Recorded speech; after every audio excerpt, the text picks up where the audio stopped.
That sounds really good. Love it, love it, love it, love it, love it. Welcome, welcome, welcome. Thank you for being here. Really do appreciate.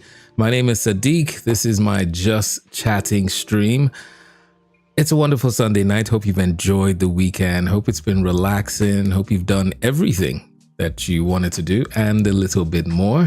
Want to say welcome to everyone who's here. Welcome, Rosemary, my mod. Welcome, Lord El Zeus, Agent 007 reporting for duty. And thank you, Zacchaeus, man. I really do appreciate. Yes, it's a Sunday evening. Like I said, getting ready for the brand new week. And this is when we do this. Yeah, it's a chatting session, not too long, talking about interesting topics sometimes, looking at the news, looking at trending topics, and also hearing from you, what you want to talk about. If there's any bit of news, anything that's happened over the week you want to share, hey, you're welcome. Just about relaxing and chatting and having an absolutely fabulous time. Right. Today, honestly, I really want to talk about something, and it's making, let's say it's making waves, like it's causing a wave across the planet. And I'm sure you heard about the protest in Brazil. Yep. Thanks to our man on Twitter as well for pushing things. But right now it seems like it's going in a particular direction, but it's based on free speech, which is something we are talking about today. I just want to talk about that before we go into the news, talk about stories and all that. I want us to have a conversation today. Yeah. So it's free speech. There's also a story, I think it was last week or the week before. I think we spoke about this last week about a lady who was in Canada who made some really horrific remarks talking about doing terrible things to certain people of certain ethnic races or tribes, sorry, not ethnic races, certain tribes in Nigeria. And there was saw a lot of stuff on social media. And social media is so dangerous. Like, in an entire week, I didn't actually, at least from social media alone, couldn't tell if that story was real or not, or if what had happened after was real or not. I had heard that she got an invitation from the police. I had also heard she was arrested.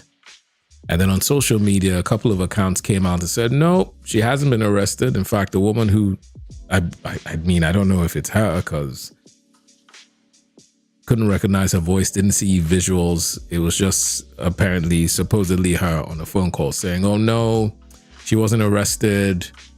She was only invited to speak, and basically made it seem like the Canadian government gave a statement saying, look, Nigeria should go sort out their issues.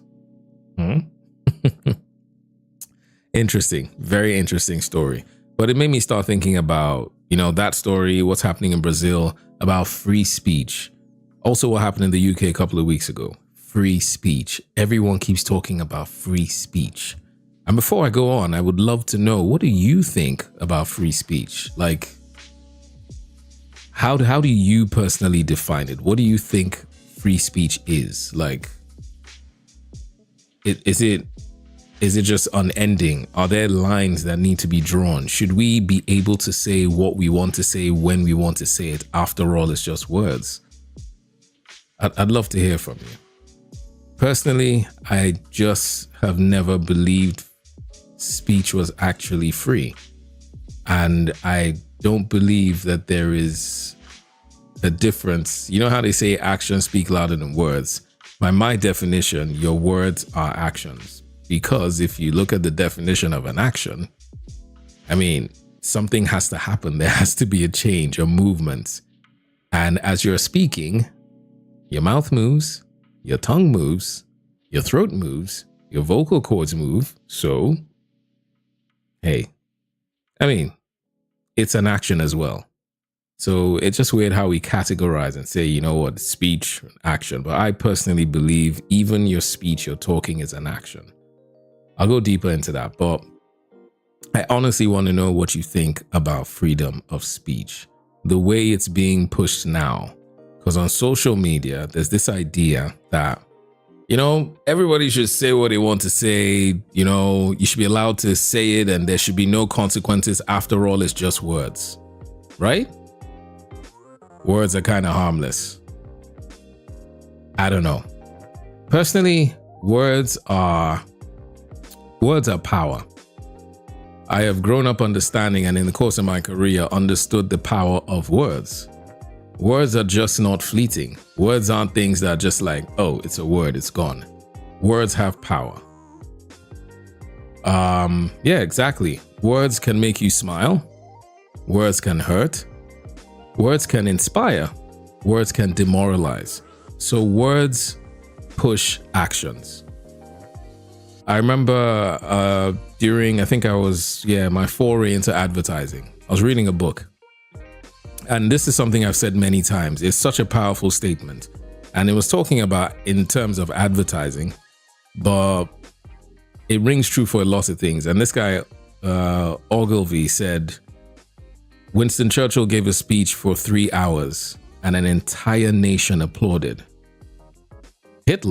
Adolf Hitler gave a speech for 30 minutes and an entire nation went to war. The idea of that statement was advertising is not just about sounding nice. It's not about just sending a message. It's about causing an action or a reaction to that message. So your words are designed to cause actions. So is speech, and can speech really be free? Lord El Zeus says free speech is the right to express one's opinion without censorship, but it should be balanced with responsibility, ensuring that it does not incite harm, spread falsehoods, or undermine public safety. Man, you said that like you work for Amnesty International. Jesus Christ, man.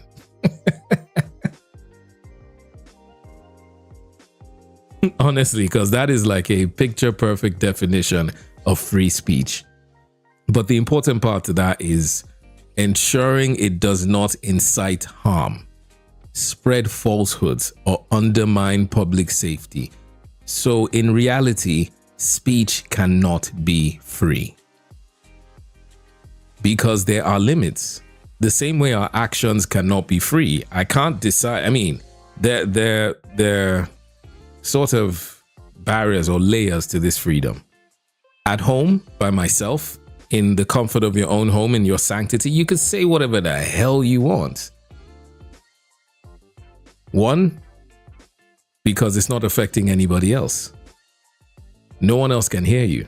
So you do have that freedom. So maybe I shouldn't say there's no real freedom. You do have that freedom in certain locations, just like your actions as well. When you are in your own home, you could walk around naked. But you wouldn't go out naked to a party because then you'll be affecting other people. And speech is the same way. When it comes in contact with other people, then you have to draw the line somewhere. Responsibility, key word in that, responsibility. It does not incite harm. Very important things. And I just feel like nowadays we don't exactly understand what free speech is in this sort of definition. We understand it in the way society and social media are sort of pushing the whole free speech message. Like our man on X, Mr. Elon Musk. I don't know what his idea of free speech is. It's a bit confusing. Because on the one hand, you talk about, I know he's really against the whole idea of wokeness and, that whole push, which is probably why he's supporting Donald Trump. But I mean, doesn't that contradict his whole message of free speech? And then what he's doing in Brazil, I mean, he's making certain insinuations, saying certain things, even here in the UK. And I saw an interview on the LBC. It was Tony Blair. And Tony Blair was talking about this and saying, look, something really needs to be done. That he doesn't know what the answer is and what that thing is, but something has to be done because where we are going, we're heading into really dangerous times. There are people, thousands of people outside on the streets of Brazil now, and they're angry because they say they don't have free speech because their ex Twitter was shut down. Why was it shut down? Because there were certain statements made by Elon Musk and, referring to that nation. He also did the same thing in the UK, making it seem like the United Kingdom government was doing something wrong by arresting people who put things on social media. He painted it to look like, oh, the UK has now become a fascist state. You have no freedom of speech. But guess what? Just like Lord Elzu said, responsibility, ensuring that you don't incite harm, spread falsehoods, or undermine public safety. What those people did by pushing a false narrative incited other people and undermined public safety because those people went forward and started riots, burned cars, attacked people, made people feel unsafe. So that's why they were actually arrested, because there are limits and lines. There are things that you can and cannot do. So he made it look like, oh no, free speech, you should say what you want. Twitter is the last bastion of free speech. It's crazy. It really is crazy. And then back to the story of our dear lady, because I had to do a little digging. Because I know certain places, they're cracking down on hate speech. And what that lady did, I will leave it to the courts to decide. I can't say really what she did or what she didn't do. I'll let the courts decide that. But according to this that I saw, she actually was arrested. And she actually is going to have her day in court. So that whole thing of, oh, I'm in Canada, I can say what I want, this is free speech. There is a limit to that freedom. And I just want people to understand that, especially in Nigeria as well, because we think you should be able to say, insulting a president. So, there's some African countries that have some draconian laws. I feel they're draconian personally, because insulting someone, I just feel like, no, it's this, I'm not saying spreading falsehoods, but insulting someone or making jest, I feel like that's like a different ball game. It's not in line with this, but I could be wrong. There's certain African and European countries that do not allow people to insult their monarchs or their leaders, their rulers, their presidents, their prime ministers. They're actually a lot more than you think. Free speech. Godwin, welcome. He says, fresh is the name of the Munene. Munene can mean anything. It's a code word that basically means anything.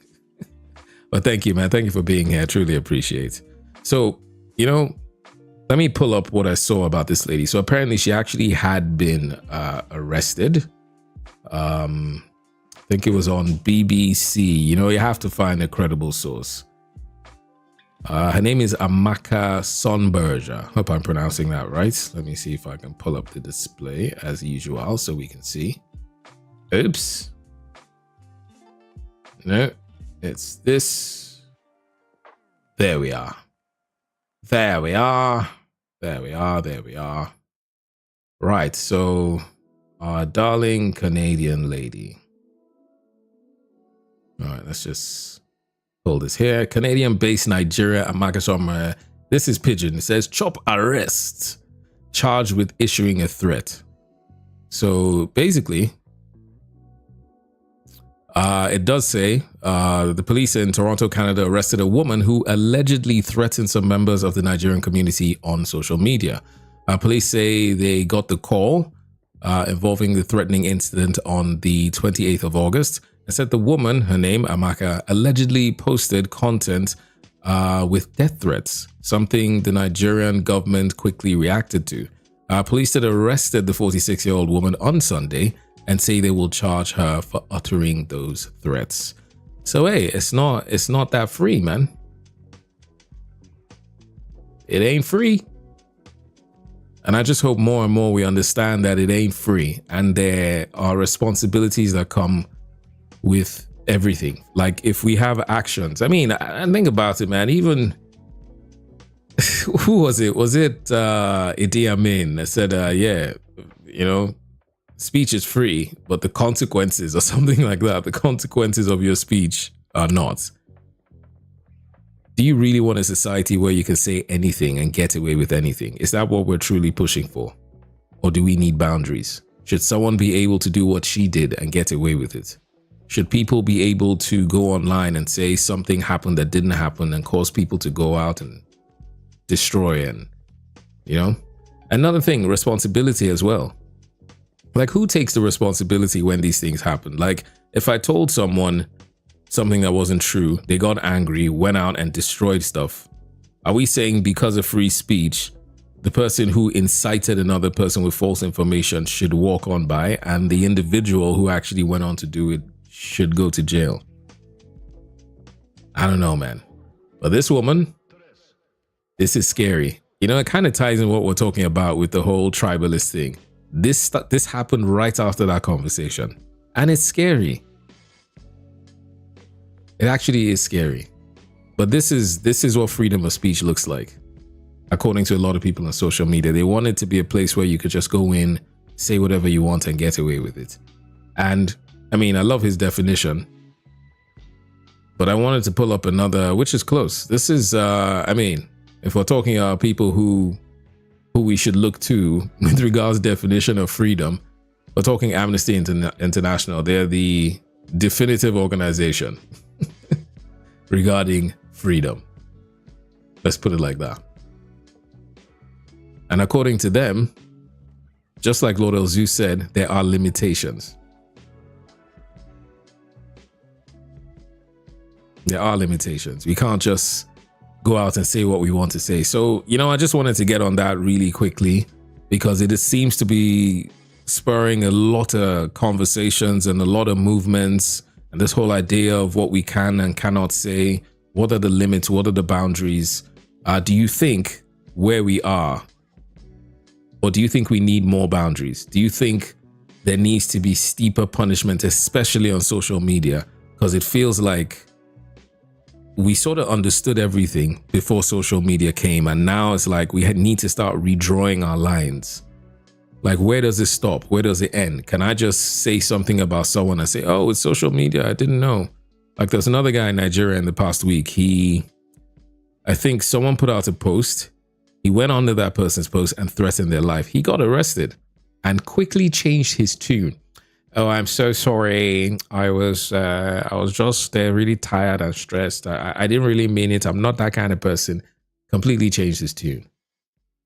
Do we need steeper punishment? Just like Tony Blair was saying. And what do you think that should be? Should it be arrest? Should it be jail time? Should it be an outright ban from these social media platforms? Do you get a strike policy to say, okay, you know what?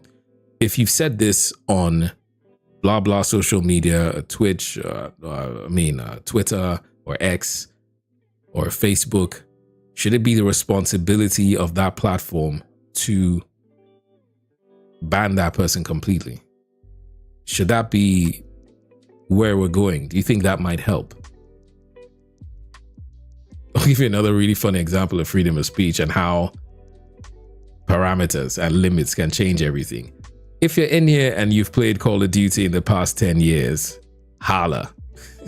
When I started playing Call of Duty, the lobbies in Call of Duty, there was no day that I did not hear someone use the N-word, did not say something weird to a lady. It was constant, and it was every single day. And you know what? Throughout that time, I'm a bit weird when it comes to people saying things, especially insults like that. But throughout that time, I think I only reported one person, and that's because he was a tiny little kid. This guy, I'm sure, wasn't up to 7. He sounded like Mickey Mouse before puberty. It was ridiculous. And the guy was going on about, and I'm like, nah. If it was someone older, I really wouldn't care. But this person needs to learn, you know?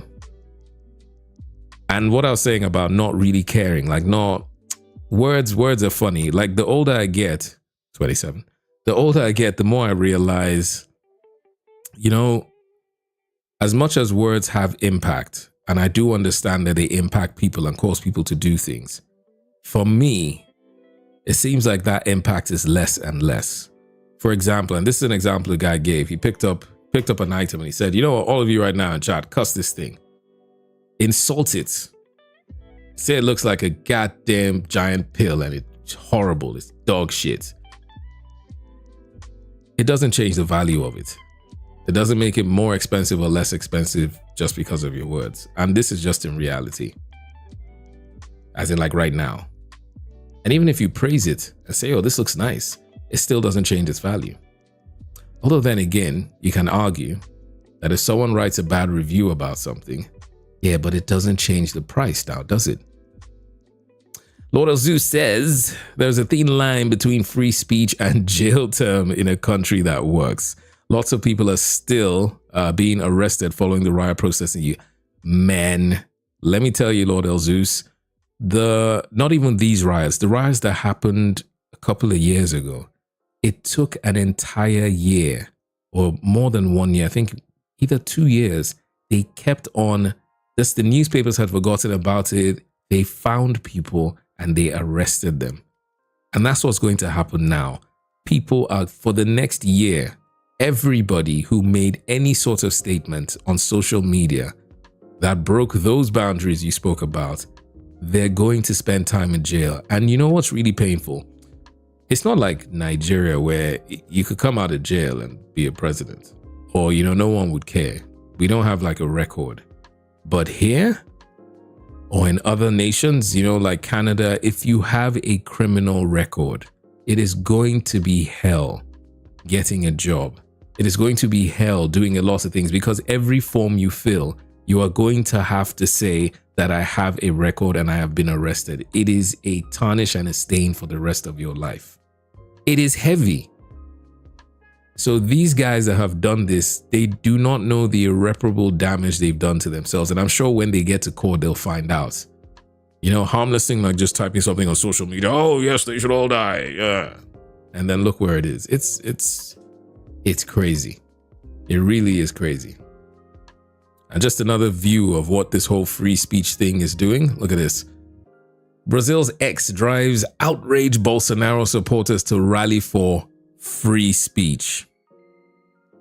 Now, to be honest, I'm sorry, but I feel like this is just another scam, because Bolsonaro, if you don't know, is the ex-president, and now he's rallying supporters to go against the current president. So you know what this is truly about. And it does seem like it's tied in with X. So there's something going on there. Something about billionaires in this world, man. They freak me out. They honestly freak me out. I mean, not like I don't know if I want to be a billionaire. If I were a billionaire, I'll be the most silent billionaire in the world. One, no one would know. Two, I would vanish. No one would ever find me. But yeah, let me just do like a paragraph. Supporters of former President Jair Bolsonaro began flooding Sao Paulo's main boulevard for an Independence Day rally on Saturday. Buoyed by the government's blocking of tech billionaire's Elon Musk platform, a ban they say is proof of their political persecution. Free speech. Scary. Very, very scary. You know what's weird about this lady? You know what the funniest thing could happen? That her statement. Imagine if she gets deported back to Nigeria. Okay, yeah, I don't think that can happen. That's a bit extreme. But it'll be on her record, and it'll be hard to get a job. Life is going to be really difficult for her there. I hope not. I just hope she learns her lesson. I hope she learns her lesson. I mean, like I was saying, like getting older, man, no matter what you say to me or what you... I just feel like the same way someone can come up to me and use the N-word. When I was a lot younger, I would be enraged. I would be pissed and I would do something about it. But right now, if you did that, I'd probably laugh at you. One, because I realized that words only have power if you give them power. You can say that to me 10 million times. Truth is, I look at the reason why you're saying it. And it tells who you are and not really about me. Why? Because if you turn around and called me a millionaire, I wouldn't get alerts going off in my account. So why is it that when you say something negative, why should I respond? And if I do respond, then I'm giving you power because I'm showing you that what I have said has upset me. What you've said, and being able to anger someone is being able to control them. So now you can sing a happy N-word song around me. I'd look at you and I'd just be like, yeah. So just saying that doesn't make it me. And if I get angry, then it means I'm accepting it, or that it means something. It means absolutely nothing. So then again, if you look at free speech from that sense of the word, I mean, that angle, should we all just be like, you know what, these things are just words, I'm not really bothered, can't do anything? Is that another way to look at it? Personally, I'll be honest with you, because I understand the power of advertising, I understand the power of media, I understand the power of words, I understand what words have done in my own life. Words have gotten me out of sticky situations with the police. Words have gotten me out of interesting situation with the ladies. Words have gotten me a heckload of money in my life. And words have also made me lose money. So because I understand that importance, I feel there needs to be more done, especially on social media, when it comes to what we can and cannot do and what we cannot say. Because right now, X, I know everyone's like hailing it as the last bastion of free speech, but it's such a dangerous tool. It is such a dangerous tool. It is becoming legitimately more and more difficult to find actual news. I remember when this started. When it started, it was mainly journalists. Journalists were using this platform to disseminate information fast and quick. Now, you're looking for a story like this beautiful lady up here. And honestly, I couldn't find anything true. There was so much information out there from one side to the other, one set of people saying this. So I had to go to like proper traditional media outlet to get the real story. It's crazy. Absolutely crazy. Anyways, let's move on. Yeah, Lord Zeus, but to what extent should free speech be controlled? Putting into context, a society where it's being used as a tool of suppressing opposition.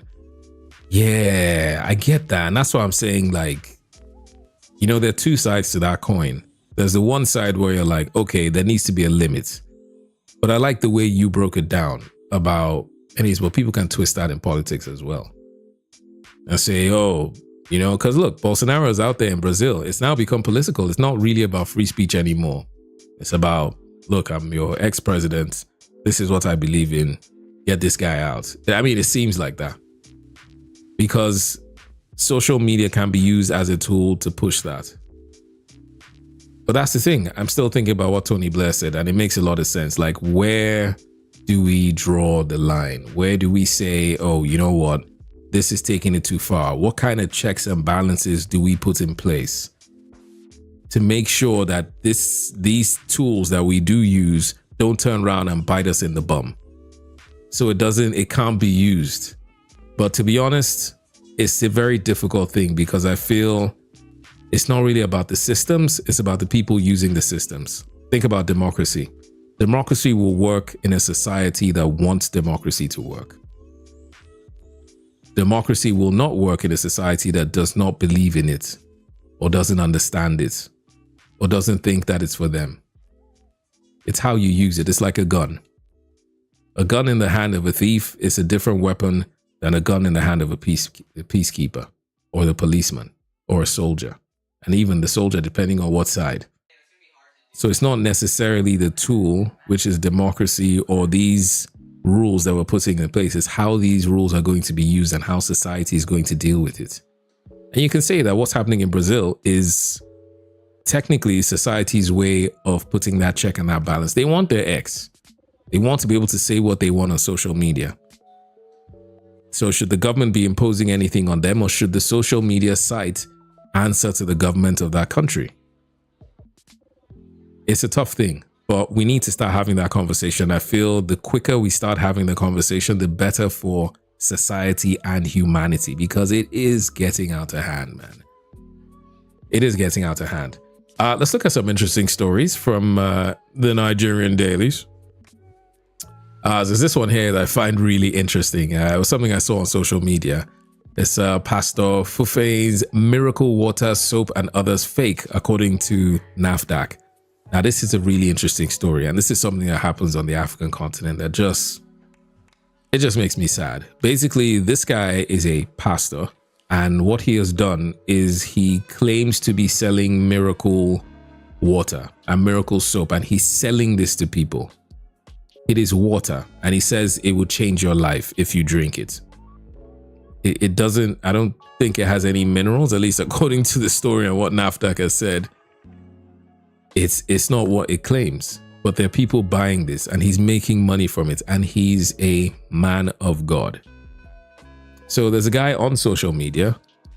See, this thing about social media. There's a guy on social media, I think he's called Very Dark Man, and he came out and said, look, man, this is rubbish. And I took, what he did was actually funny. He bought some of this guy's miracle water, miracle soap, and then went to a hospital and gave it to the people there and said, hey, this guy says it's a miracle. Use this. It should work. And of course, it didn't work. And then this guy, the pastor, says, you know what? It's because I didn't give it to them myself. 1. 2, he says, oh, it's been adulterated and that's why it didn't work. And then this guy actually took this man to court to say that, you know, hey, this guy can't say this. He's defaming me. This is my product. So this guy took his product to NAFDAC to say, you know what? These guys are a body who's supposed to be testing these things. Test it and tell me if it's actually a soap or a drug or whatever you call it. And NAFDAC is saying it's nothing. But it just hurts me. You know, like, we're still at this point in our lives, you know, in society, where someone would tell you it's miracle water, it's miracle soap, and there'll be thousands of people. Should that be controlled too? Is that part of speech? I mean, because a lot of things are said in these institutions on both sides. But it's an interesting story. I just think it's really funny because this guy, you know, if you're a pastor in Nigeria, they're like hierarchies of people. Like there's government, there's billionaires, and there's pastors, there's senators, you know, like society looks at these people above every and anyone else, which is weird. But it's crazy. I don't know what it is and what we have to do with regards to this in the country as well, because I think these guys have taken it too far. There is a lot going on in these institutions that there needs to be a closer look.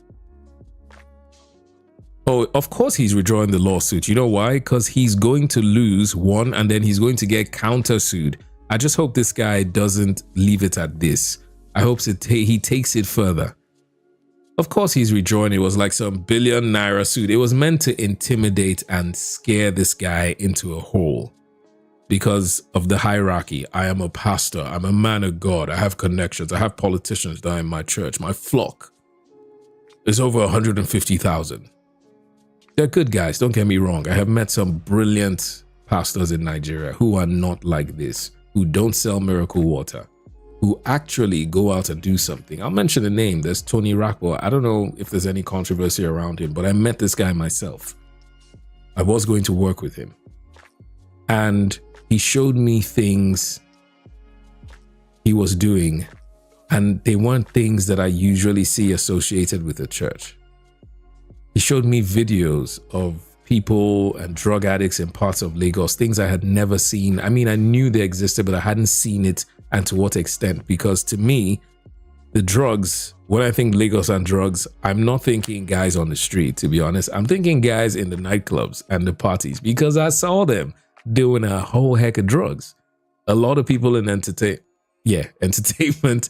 Okay, but people, you know, there were a lot of people doing these drugs. So when I thought drugs, I didn't think that. This guy showed me, and he showed me what his, I don't even want to just call it a church, his institution was doing to help people in that regard.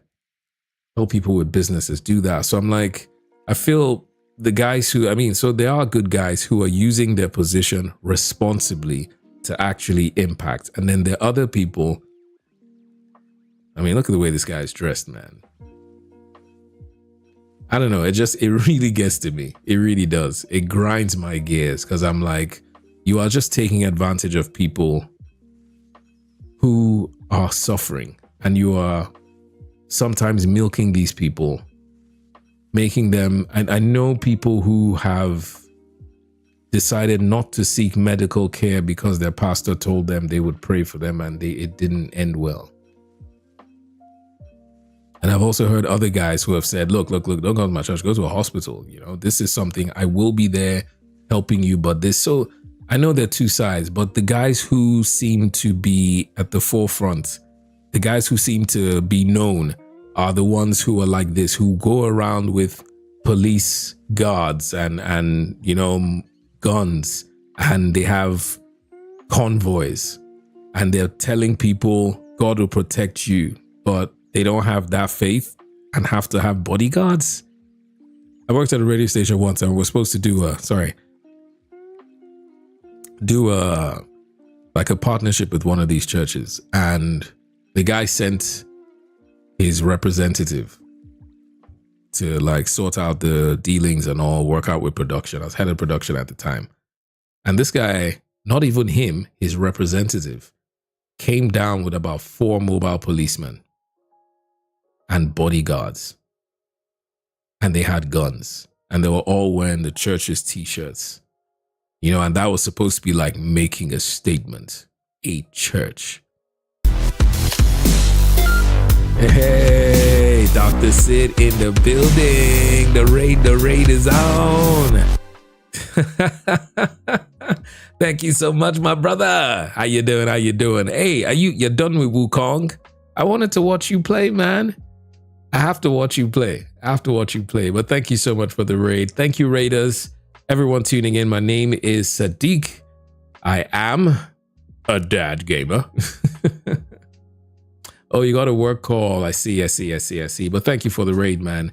Like I was saying, my name is Sadiq. Love 80s movies. Totally enjoy gaming. I also love talking and chatting as well. I have been or was on radio for about 20 years. I've been called Cyrus the Virus. I've been called Sadiq.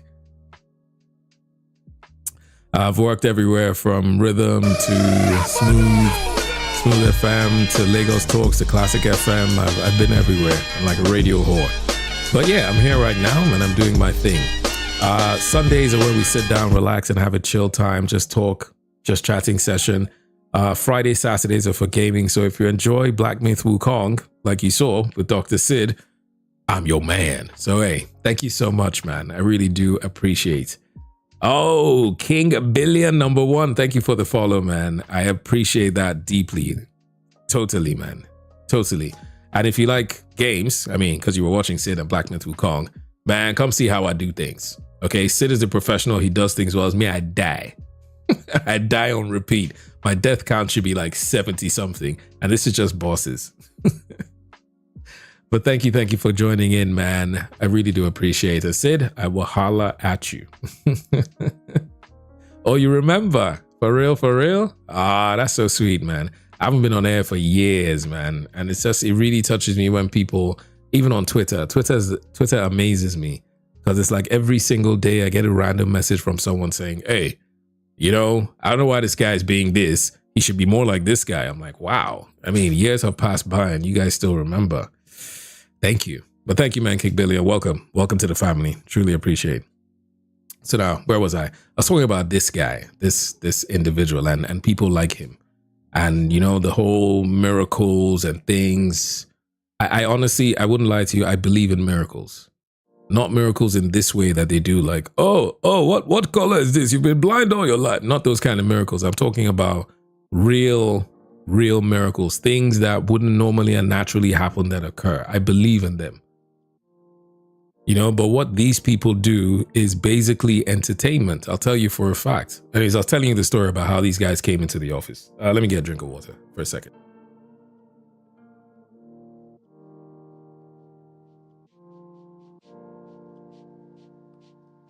You gotta hydrate. Right. So, so these guys came into the office from a particular church and they came with policemen, mobile policemen, bodyguards. This was not even the pastor, it was his assistant. So rolling deep like that, I was like, what?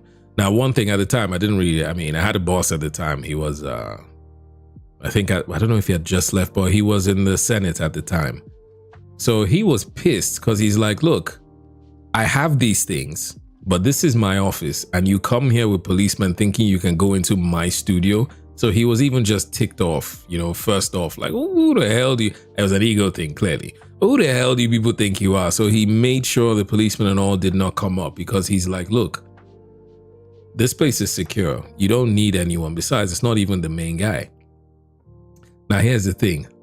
One of the bodyguards went into his office. That's the owner of the radio station. I went to sit down in his chair. When I saw the guy, I was just laughing. I was like, oh my God. But this is the power that these men believe they wield. This is their persona. They're larger than life. You know, I'm a man of God, and anyone affiliated with you is above everyone else. It is sickening, and it really has to stop. There are good people, but it just seems like the good ones who are doing the right thing, it seems like they don't get the notoriety, or maybe they're not just spending as much. Or maybe they're doing their things quietly. Like I mentioned that guy, Tony Rockwell. I don't hear about him like that, but he's doing great things.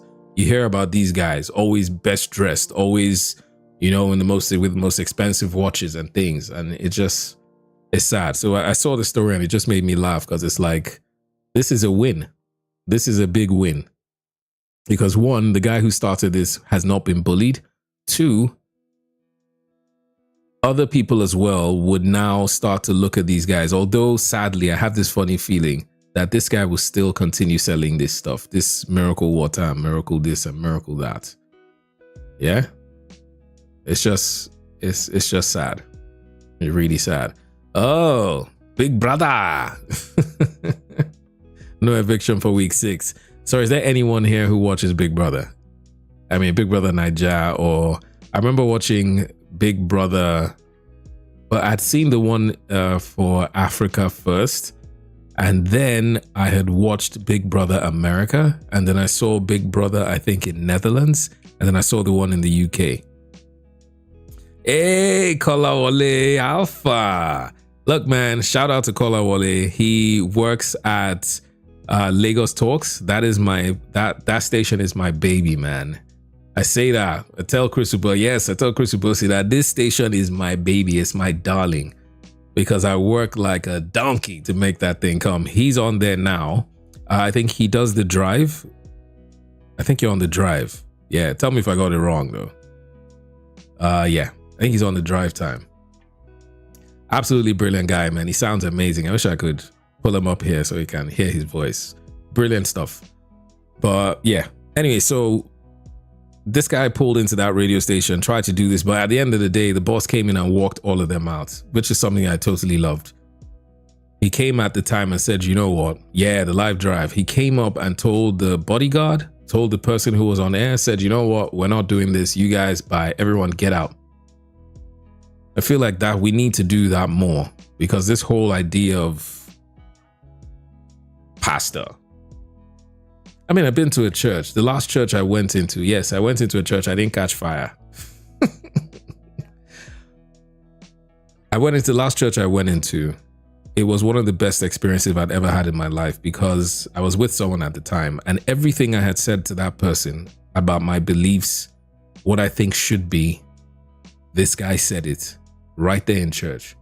And it was here in England. It was one of those years that I'd come over. I think I spent Christmas into the new year.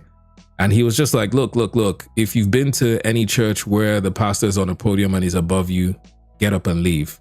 He says, you go to a church where the pastor is dressed better than you, get up and leave.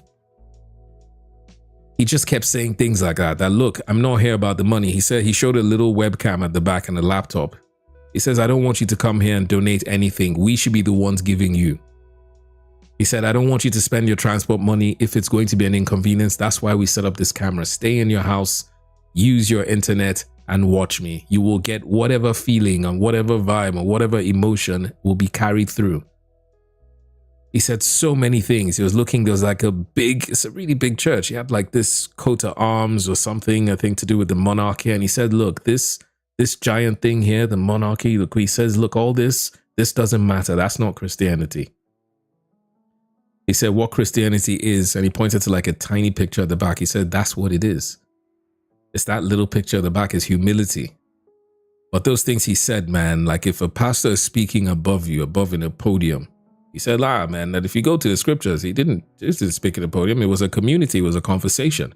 He said that's why he's speaking like this. He was like, it's like an amphitheater type thing, and he was right there in the middle. And he says, look, I'm having a conversation with you. I'm not telling you. We're having a conversation. We're chit-chatting. You know, I'm giving you what my perspective is. That was beautiful. That was the word. I felt so good leaving that, you know, just walking out like that was brilliant. But that was a 180-degree change from what I witnessed in my own nation, man. So yeah, we need to stop that.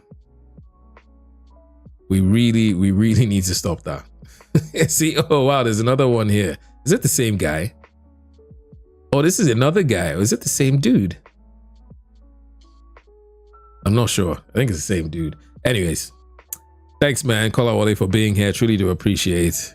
Thank you. So yeah, I was talking about Big Brother because I saw that story there. And I was just going to tell you about, man, my experience with Big Brother. I mean, it just seems like it's something, it's fun. It's a social experiment. I enjoy it. I wish they could do more with it. But it's not my show. It's for entertainment, and we do need entertainment. Through the course of my studies, I understood that, you know, people watch things for different reasons, and everyone is valid for watching something or the other. It's up to the people to create these things. So I know there are a group of people who say, oh, Big Brother, you know, there's no value, there's no this. There actually is. You learn a lot about society from the people who are on that show. You get an understanding of things from people who are on that show. You learn a lot about perspectives from people who are on that show. It tells you a lot. It really does. But I was saying, the difference between Big Brother Nigeria now and then the Big Brother I saw in America. Jeez, man. That was crazy. That was absolutely crazy. And I think they're doing something like that here now. I really don't know because I don't really follow it. I stopped. Not like there's anything wrong with it. I just stopped. The American version was crazy. I watched one in particular where there was this guy, and what they had done is all the contestants, they didn't know, but they brought back all their exes. Not that the exes were in the show. They had found everybody's exes and they had put them in the show. And I think they also had a run-in, or they made them believe that they had a chance to win the money as well. It was mayhem. Imagine being trapped in that house, and after 1 month, they bring your ex that you did not, you people had issues. Hey, action. Basically, one guy just said, you know what, he wants out. And I don't know why they didn't let him out, because I thought it's Big Brother. The minute you say you're done, they'll let you leave. But they're telling him something about contract and all, and he was like, okay. Man literally left the diary room, picked up a chair, started smashing cameras and windows, and they took him out. He was done. Is Big Brother really entertainment or adult entertainment? That's why I say it's a reflection of society. You know, people are now realizing that they have to play certain roles. And that's what kind of, it taught me something about South Africa, because I used to watch the one in South Africa. And it kind of taught me about what was going on there through the people who were on there and the people who people enjoyed watching. There was a guy who won. I think his name was Richard. Richard was borderline racist. I mean, based on the show and the things he used to say. And he always used to bully some guy. His name was Grashan. If you remember this, I don't know why I remember all this. But that guy won. He was up for eviction maybe a record 7 or 8 times, and the people did not vote him out. So it kind of shows you that that kind of thing works. In Nigeria as well, I can't remember who the ladies were. There are certain ladies who showed a certain kind of attitude, and it seemed like people gravitated to that attitude. They liked it. So those people stayed on the show and became famous for being a certain way. And I don't know if it's a chicken egg thing, horse before the cart, you know, type situation where either these guys inspired the behavior in society, or the behavior was there and it resonated with the people in society. And that was just like a showpiece, a person to say, hey, this is the kind of person, you know, it's just weird. But Big Brother is fun. I mean, I'll give it that. It's actually fun. Yeah, I wanted to go to Twitter. Love Big Brother Africa, though. I think Big Brother is fashioned to appeal to the population it's being broadcast to. But of course, I mean, there's a lot of psychology that goes into picking the characters. They understand personality types, personality traits, and they know what they're trying to put on there. They know the crowd. They know, just like you said, the people who they're broadcasting to. It is a show. Don't doubt, it's a show. And it's a really big show, and it's done well across the planet. I just look at it as a social experiment. I like, seeing people, and especially, what the personas that people take. Like, there's some people who you can tell they seem to be just being a certain way, and there's some other people who seem to be genuine, and then there's some people that can't handle the pressure. But right now in Nigeria, I feel like almost everyone in that place is just cutthroat. They're there because they know exactly what they want to do. They have a plan, they have a mission. I can't remember the last one I actually watched, but it just didn't seem like I saw anyone who was real. When I say real, like someone who's just real. I know there was Lakon, and I liked the following Lakon had. And I think it was an underdog type thing, because there was a lady who, looked down on him. He wasn't necessarily the flashiest person, and people and I tell you, that guy had a following, man. That guy had a serious following. When I was at, I don't know if it was Classic or Lagos Talks at the time, because they come into the stations to do like interviews. They'll go to Classic, go to Nigeria FM, go to Lagos Talks, The Beats, and they like talk about the show. Before he arrived, I don't even know how people knew Lakon was going to be there, but there were a crowd of people at the gate. We literally had to shut the gates because they were out there screaming, Lakon, Lakon. I was amazed. I was absolutely amazed. I don't have anything negative to say about the show. I mean, the aspect, I would do things different, but that's just me. I'm a weirdo. But I like the fact that it gives people opportunities. And I would like to see, I don't know what the process of picking, how they pick people, because the last one I saw, the people I saw there, it seemed like they were, how do I put it, that they were already established names and already established people. I'd seen one of the contestants on I think it was a BBC documentary, about either rich, kids and things like that from Nigeria, rich in Africa. They were already there. So I'm like, which ties into what Kolawole is saying, about it's for a certain audience. But I'd love it to be a place where people can get and garner an opportunity. Like what Lakon did. Lakon used that thing, man. He went out and got his education, did concerts, followed his passion and his dream. Brilliant. I remember the big brothers in Big Brother Africa. There was Gaetano. Do you remember Gaetano? Gaetano went on to do TV. There were people like that. And then the first Big Brother Nigeria, we still have stars from that. And those guys seem like Ebuka was there. There's the other guy that was in, what's the name of that show?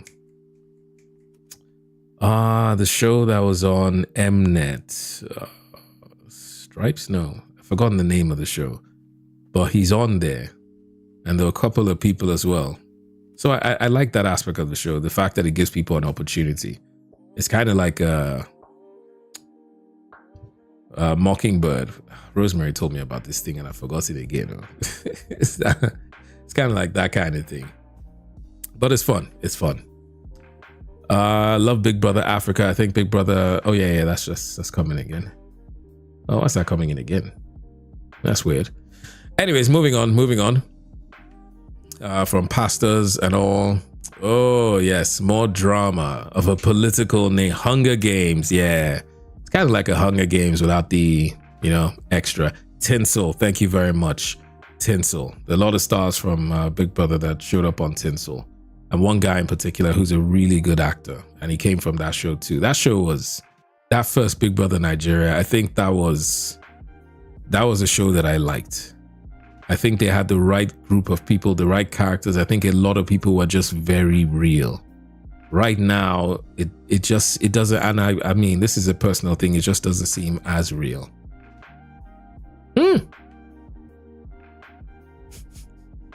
If I start talking about this, I'm going to get cancelled. Swear to God, I'm going to get cancelled, honestly. Oh, Nigeria and its politics. It's amazing. I saw another story. I don't know why I can't find it now. But it was a politician saying he was going to run in 2027. I think that was in the Punch newspaper. Let me look for that. As Kwankwaso, he was saying he was going to run in 2027. I saw another article about Atiku and some comments, and it just, I won't lie, I just think if any of these people are in the running come the time of that election, honestly, there really, truly is no hope. I'll tell you that for a fact. There really is no hope, because I don't think we've learned our lesson. Oh, wow, okay. We haven't learned our lesson at all. And I keep saying that the process of picking a great leader, or picking someone who can lead us, you know, it could even start from one of these shows. I know it sounds crazy, but I honestly do not want to see, and I'm going to reiterate this again. I said this while I was on air. I shouldn't have, but I said it while I was on air, that, well, it was a personal thing, that whoever is going to lead this country, if we are to move forward, has to be someone who has suffered and gone through the inconveniences that the average Nigerian has gone through. None of these people here right now understand what traffic is. None of these people understand what it is to be in a fuel queue for 2 days, or to be there for 8 or 9 hours. None of these people understand what it's like to not have electricity for an extended period of time and have to call your electricity company, and those ones tell you you have to pay or contribute money to pay to buy a transformer. None of them understand any of that. The lives that they live as Nigerians are not the lives that the people live. So if you want someone who's going to understand your issues and your problems, you have to pick someone who is from you and amongst you, who understands you, and not just understands, but has suffered like you. None of these guys have. In the past elections, I was so, I'll admit, I was so sad, because based on what happened at the protest in Nigeria, we were all about, we want someone young. And not like being young is the answer. I'll tell you for a fact, it's not really. But we were like, we don't want the old guard. That was such a move. It was something I was like, oh, you know, we're there, we're at the cusp. You know, we're looking for someone, we're thinking. But alas, we're stuck here. And now it just seems like, because I tell you, every single person who ran in that election, I have no love for either or. You can hate me, you can insult me, I'll tell you the truth. Each person has their good sides and their downsides, and this is just based on the fact that that's all we had to pick. I mean, is it Atiku Abubakar? I did in-depth look into this man. In-depth. I found out there's actually, it's even open knowledge. That's why I like the United States of America, because there's a lot of information that's out there and you can find it. There was a congressional hearing, and this congressional hearing was about changing laws in America to stop people from bringing in illicit funds into the country. There were several people mentioned as examples as to why this law needs to be enacted fast, and Atiku Abubakar was one of them. Ali Bongo as well, another leader in Africa, was mentioned too. It is out there. This is not anything hidden. So that's not the kind of person, because I feel that over 200 million Nigerians, there are Nigerians who do not have a record or do not have that kind of blemish. Why don't those people come forward? And then we talk about Peter Obi.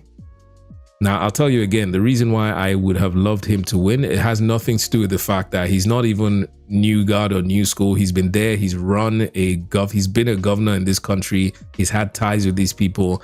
I even saw a picture last week of them going to pay condolence message to Yaradua. And who was on the bus?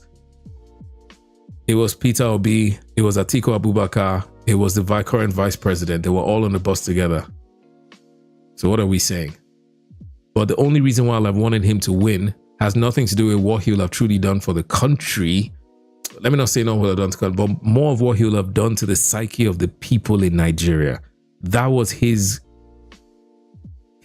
major point for me, was that if this man had won, people would have believed in the system. Forget about all the tribal stuff people are talking about. Forget that. I don't even give a flying... Where's my cuss? I need to censor myself. Yeah. I don't give a flying about all that. For me, it doesn't make a difference.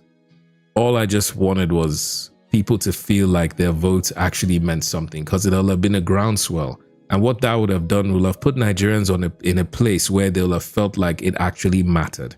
And what that will have done is next election, more people, because of what they have seen, would step forward and say, you know what, I'm actually interested because it seems like this thing might be working. That's the reason. One hand. So there was an advantage to him.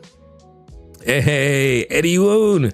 Welcome, my brother. Thank you so much for being here, man. I appreciate it. Don't worry.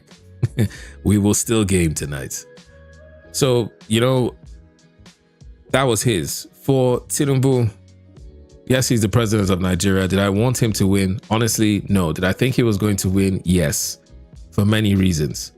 Sadly, didn't want any of those people to be in the running. But for him, I feel it's like a drug you take that has nasty side effects. You will get cured, but it's going to leave a mark. He's going to go in there because he knows how these people work. Yeah. I don't really feel like he's like the choice that people would come in and be like, yay, you know, happy. Some people are happy, and I know it's just because they were fighting each other on social media and all that. But yes, he will come in and do things. There's evidence in Lagos State to show that he has made things work. I'll give him that. But my issue with what has happened in Lagos State is that if you look at everything that is working, it seems, and I'm not sure, but it seems that it's tied back to someone that is close to that organization, that group of people, you know, that his team. So it's like, you know, this person, just check, do the research yourself. Find out the guys who are running the transportation. Find out the guys who are putting things in the waterways. Find out the guys, you know, who are running this and that. Just do a little check to see who they're tied in with, who they know, or, you know, if they're related, or if they're a family friend, or if they're an ally. And yes, I guess you do that, but I just feel like it soaks a lot of opportunity for the everyday person to be able to get into those positions. And you know how people talk about the American dream? You know, I feel like that should be the Nigerian dream. So yes, there are opportunities, and I keep saying it, like Nigeria is the land of opportunity. When there are places where things are failing and things aren't working well, that's where you should actually be, because it means you can provide solutions. Places like here, it's hard because, man, a lot of things have been answered already. Like, a lot of things are working. So what do you want to do? Because people make money from providing solutions. If you look at all the billionaires, they provided solutions. Bill Gates took a solution. Elon Musk, you know, they took companies and made them a utility, something that was necessary, or they make people feel like they needed these things. In Nigeria, there's so many opportunities for that. So rather than, you know, bickering over this tribe, this president, that president, we could actually just focus and make things better ourselves. Oh, Rosemary, I hear you. Hard stop coming soon. So yeah, the three candidates, man, in my opinion, all fail. One seemingly better. One would do the work, but there'll be side effects. One will get in and help the psyche of the people. The other guy, that last guy, Jesus Christ, I don't even know how that would have worked, man, because wow. I mean, you have to ask questions about where people come from. It's like a job interview. That's what it is. We should treat the presidency of the country like a job interview. You know, who can do the job? And you don't base it on sentiments, because if it was your company, you would not base it on sentiments. I asked this question to a couple of people some time ago during some of the election. I said, would you let this person run or be the principal of the school that your son or daughter is going to? They said no. I said, then why would you want this person to be your president? If they can't be the principal of a school, if you can't trust them to do that, then why would you trust them with your basic future? Why? It makes absolutely no sense. So for me, I'll be honest, there are people who I am trying to push. The sad thing is that I know, because of the age of people who are in the country, because of the psyche and the way we think, because of the way I see us react on social media and what we believe is important. And it's not a slight in any way. It is just human nature. When we were all young, we took things to mean there were certain things that were more important to us. The older we get, the less important these things are. So right now, we are a nation of young people. That's why things like Big Brother will sell. And I gave an example as to clearly, even advertisers. Think about the cell phone companies when they came into this country. The first thing they did, all their adverts were people in suits in companies' offices. The MTNs, was it V-Mobile at the time? It was always about a guy in a suit, you know, that kind of, that's the branding. Right now, because of research, because people understand their audience, look at what the adverts look like. It is targeting the largest demographic in the country, which is the young people. So right now, I'm hoping that we can start speaking, which is part of the reason why I'm doing this. So people can start understanding certain things. The whole idea of freedom of speech, the whole idea of tribalism, all these things that seem to be such a defining, like things that make us different and make us fight, things that should actually bring us together. I need us to talk and iron out these things. Coming to the next election, we need to start searching for someone who is just like us, who would understand. I don't care if they don't have the experience, because that's what someone told me, and they won't know how to handle. I don't want them to know how to handle these guys. It's just sad that a lot of things I say, it takes 4 years before people start to realize it.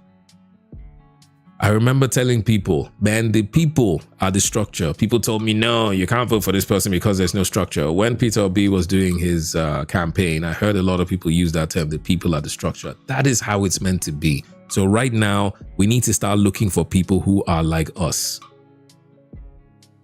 and who have been through what we've been through, who have suffered what we've suffered, who are our age and our contemporaries. I mean, it doesn't have to be someone who is, 30 or 20. That would be cool. I'd love to see what they would do. But people, I mean, it's a job interview. Look at what they've done in the past. Look at and ask them questions about how they will handle these situations that we're in. And it's not just the presidency, because I'm not going to make that mistake like everyone else to think, oh, it's just presidents. No. We need to be looking at our local government chairman and the people in the Senate. The senators dictate the rules and the laws in the country that even the president has to abide by. And you have to abide by. And what the Senate should actually be doing is looking for ways to, and it will blow your mind if you know what senators do in Europe. It's looking for ways to make the lives of not their constituency who voted them in, but yeah, basically the people in the area, to make their lives better with laws, to go and speak to them. They're meant to be having town hall meetings regularly so that the people can tell them, look, this is what we need. And then they take that, do their research, go to the House and present that as a case to say, look, these are what my people are asking for. If you watch the House of Commons in the UK, that's how they start. They say, my people of this constituency are asking for that. Tell me the last time you watched the Nigerian Senate and tell me when someone actually made that kind of remark. I mean, it does happen. Can't lie, I've seen a few people, but how many times, and what are they bringing up that actually is going to affect the larger population? What are the gripes? What are your issues? And is that what they're talking about? So we have to start looking at these things. It is so important. We bring up music because music is something they haven't put their fingers in, but look at where we've gone with it. As a nation, we have gone worldwide. It used to be a trip for me to go into a club in the UK 10 years ago and listen to a Niger jam or even hear it get played. It was like, whoa! Now on radio, let me give you something. I was watching a streamer who is from Australia, and 80% of her songs are Niger songs. Nigerian artists back to back. Thames. In fact, there are songs I'm like, wait, I don't even know who this is. And this is an Australian lady, not an Australian woman. I think she's British Australian, but yeah. And she's playing Nigerian songs. That's how far we've gone. The Nigerians in mainstream movies, that's how far we've gone. Nigerians are making waves on international platforms with their films. That's how far we've gone. So if we are capable of that, I can say for a fact that we're capable of making this country better. So let us start to look for the people and not these guys. I beg of you. I beg. And I know what's happening on social media. Trust me. What is happening is that these guys are hiring farms, social media farms. They own them. They pay them millions and millions of naira. And what they do is that they start these conversations. They start attacking and they get people fighting. Like I said a long time ago, and I keep saying, we are meant to be divided by these guys, because as long as we're divided, we will never be able to be a strong enough opposition to them. But they remain united in their cause to keep themselves there. These are men who've been there for 40 and 50 years. Look at this guy. Why should this guy want to run this country? Why? Do you think this guy understands what your needs are? What your issues are? Does he understand what it takes to move the country to a point where it will benefit the biggest population? The young people. So if there's any candidate coming out there and his focus is in what he's going to do and not just saying it, oh, I will do this, I will do that. You have to show us about workings of what you have done so far. It is no more a case of I will do. It's now a case of what have I done? This is what I've done in the past 4 years. This is what I've done in the past 5 years. When you go for a job interview, you don't tell them what you're going to do. They ask you about what you have done. Look at your CV. Your CV is about your experience, about your qualifications. It's about your interests, about what pushes you forward. So if we're talking about a presidency, we need to see their CV. That's the way we should start looking at it. It is an interview. It is not a fight on social media that you guys just, oh, it's this person, that you call people names. Or they call themselves the obedience and the articulates or whatever. Otherizing each other. It makes absolutely no sense. So please, my people, I think it has come to that time. I really do have to end it early today. I'm trying to stick to the time, but I will be back again. Okay, we will do this on Friday. I will be gaming on Friday, most definitely. Probably playing some more Wukong on Saturday as well. And on Sunday, we'll do this. We'll have more topics. I did say I wanted to call. See, I forgot. I want to interact. I need to do this today. I really do. I'm not going to let the day go by. I got to talk to someone, man. I got to talk to someone. Who am I calling? I need to call someone. I know if you're shaking right now, then I'm going to call you. Let me see. I'm going to put someone on the spot. Oh, yeah. I game, man. The thing is, I've been gaming for a long time. It's been a part of my life forever. For as long as I can remember, I've had either one of those handheld games, to Ataris, to Commodores, to a Nintendo, to the Super Nintendo. I have gone through the entire gamut of gaming. I'm crazy about games. I always have been. So yeah, I've been gaming for a long time and I stream a lot of games. So if you're interested in that, what do you play, Kolole? Do you game? I'll be interested to know what kind of game you play. But let me call one person because I just want to find out about the whole freedom of speech thing and also about what I just spoke about. Did I just see someone say be right back? You're not going anywhere. I'm calling you. Yeah, the one I'm calling. So don't go. Let me try this. I hope this thing works because last time I tried this, it didn't. Oh wait, I can't hear the call. It's not working again. Oh, it's not working again. This is annoying. But I know how to solve this problem. Let me quickly do that while I am chit-chatting. So yeah, Kolawole, tell me, do you game? What are your interests? What do you do outside radio? And I'd love to know, what is radio like now? Especially Lagos Talks. Give me the inside info. Give me the gist. What's going on? What is it like? Because I know, like, while I was still on, we still had this thing where we had specific people who would call, like, every single show. And it almost seemed like it was clockwork. Does that still happen to you? Like, do you still get those guys? Ah, you play Call of Duty. Hey, I need to invite you to the group, the Brotherhood. Yes, we are a large group of individuals from across the planet who play Call of Duty. We have a WhatsApp group. Yes, and we're very active.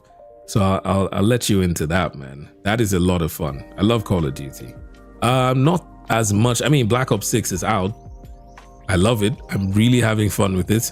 The beta is out as well. You should try that. It's a lot of fun. I have to say, I'm going to be pained going back to Modern Warfare 3 now that the beta is going to be gone. Ah, well. Anyways, it'll be back, I think, October. So yeah, it'll be fun. We should play together, man. We should play. Let's see your hand. Let's know how good you are. Right, let me try and work this device, because this thing caused me some problems a while back, and I think I found a way to solve. Yep, pair. Ah, the Bluetooth device is ready to pair. It is connected successfully. Right. Now, who's that person that said they were running away? Ah, it rings. I hear it now. Do you hear it too? Let's see if we're going to. Normally, you should actually be the one calling the station, but right now, the station is calling you. Oh, it rings. Ah, my lucky caller ran away. It's okay. We'll try another person. Oh yeah, Color says, yeah, I really left a mark at Lagos Talks. The color culture is pretty much the same. Lagos Talks is an experience every day. Ah, thank you. That station, I gave a lot of my soul to, man, honestly, because we started out from the beginning. I remember when Oga Chris Obosi, fantastic human being, you know, just said, look, man, I'm starting this thing. How far? Are you down? Do you want to? I'm like, yeah, man, this is something I'd love. And from that day on, oh my goodness, it was like sleepless nights, no weekends, you know, working 24/7, making sure everything was just right. And we actually made serious impact on the radioscape. And funny thing, it was using the same technique, understanding your audience and the culture. You know, some people wanted us to be like a CNN, you know, and what I had learned from people who were doing this the right way was, first thing you do is look at your population, and then you look at the size of the population, and you know who they are, the demographics of the population. And I know a lot of people are below 35, you know, a huge chunk. We're talking 69-70% of the population. Those guys aren't watching CNN. They're not. So why would I produce or bring something out that I know a small percentage of the population would want and enjoy? Besides, there's already someone doing that. So you have to speak to those people in their language. And even the BBC at the time, because I'd spoken to a guy and he told me he works at the BBC and said BBC is changing their style in Africa because of the demographics, because it's a younger audience. So the attention span is different. The understanding of the issues are different. The tonality and the voice is different. So that's why they started doing the BBC Minute. I don't know if that still runs, because it's a different kind of voice. It's not the traditional, this is BBC and blah, blah, blah, blah, blah. It's more like, oh, blah, blah, blah happened and this and that. It's a more casual, you know, style of news presentation, and it was done specifically because of the population. So Lagos Talks was built on that, of taking the major issues and stories and breaking them down and pushing them to the population, the young people, and getting them to be a part of that conversation. Technically what I'm still trying to do right now. Communal radio. Yeah, something like that. Right, I said I wanted to bring somebody in here. Aha, yes, we have one person here. Let me buzz him. Oh yeah, phone's ringing. Let's see if he answers. Or if because he might be busy. It's kind of late though. Is he there? So that's the thing. I just want to hear just a different voice, because I want people to be able to call in. We'll probably use maybe not WhatsApp, but use Instagram, use Facebook to be able to communicate. So, after we've spoken about some things, I can hear like other people's views. Yeah, this is just ringing too. The hell is going on? Where's everyone? Are you guys scared? Are you afraid? Are you afraid, brother? Right. Spot on analysis. We have some new bits with the BBC team. They're expanding towards digital media spaces like podcasts and all. Of course, fragmentation of the media is real. Everyone is dealing with it. Big companies like the BBC, even across the pond in America, they've had to deal with the fact that these things, cell phones, have opened the doorway to not just different forms, not just different channels of communication, but different ways people are consuming that. Yeah, I can talk about that for another 3 hours because that's what I studied. Basically audience engagement and analysis. So yeah, I mean, they have to, because that's what you look at. So even with this, I really want people to understand, there's no need for any highfalutin conversations, about the epitome of the human race and all. Nah, man, we need to talk real about what's going on and what we need to do. So, but I'd really love to hear some responses about freedom of speech, about the Nigerian political scene. I'm trying to call people, but people be running. People be running. I saw a quick, I'll be right back. But I do have to run. So maybe I'll do this again at the beginning next week. Let me behind the scenes just try one more. But it's ringing now. Solve that problem. Because last time I tried this thing, it didn't actually work, and I was like, what's really going on here? So yeah, I really want to. But thank you, Kolawole. I truly do appreciate. Spread the word, man. Tell people that they're around. Now, BBC, they know what they're doing. They know what they're doing. And this conversation I had was, I'm not even kidding, was over 7 years ago. So the guy had told me about their projection and what they plan to do and how they're changing their programming style of their discussion.